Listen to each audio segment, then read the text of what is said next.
బులెటిన్లో మరో breaking news చూస్తున్నాం. 2024 పార్లమెంట్ ఎన్నికలను భారత ఎన్నికల సంఘం మొత్తం 7 దశల్లో నిర్వహిస్తోంది. ఇందులో భాగంగా ఇప్పటికే మొత్తం 4 దశల పోలింగ్ పూర్తి కాగా 5వ దశకు సంబంధించిన ఎన్నికల ప్రచారం ఈ రోజు సాయంత్రం 5 గంటలకు ముగిసింది. కాగా ఈ 5వ దశలో పోలింగ్ ఈ నెల 20న జరగనుంది.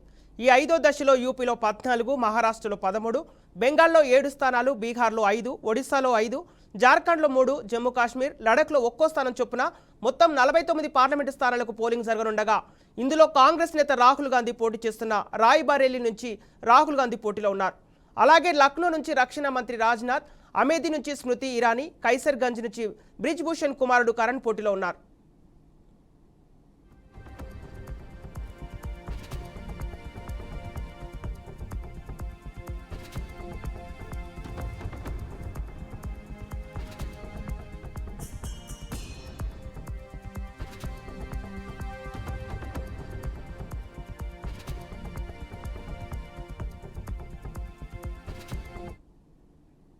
రెండు 2024 పార్లమెంటు ఎన్నికలను భారత ఎన్నికల సంఘం మొత్తం 7 దశల్లో నిర్వహిస్తుంది.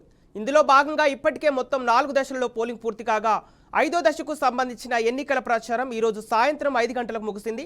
కాగా ఈ 5వ దశ పోలింగ్ ఈ నెల 20న జరగనుంది. ఇక ఈ 5వ దశలో యూపీలో 14, మహారాష్ట్రలో 13, బెంగాల్లో 7 స్థానాలు, బీహార్లో 5 స్థానాలు, ఒడిశాలో 5, జార్ఖండ్లో 3 స్థానాలు, జమ్మూ కాశ్మీర్, లడఖ్లో 1 చొప్పున మొత్తం 49 పార్లమెంటు స్థానాలకు పోలింగ్ జరగనుండగా ఇందులో కాంగ్రెస్ నేత రాహుల్ గాంధీ పోటీ చేస్తున్న రాయ్బరేలీ నుంచి రాహుల్ గాంధీ పోటీలో ఉన్నారు. అలాగే లక్నో నుంచి రక్షణ మంత్రి రాజ్నాథ్, అమేథీ నుంచి స్మృతి ఇరానీ, కైసర్గంజ్ నుంచి బ్రిజ్ భూషణ్ కుమారుడు కరణ్ పోటీలో ఉన్నారు.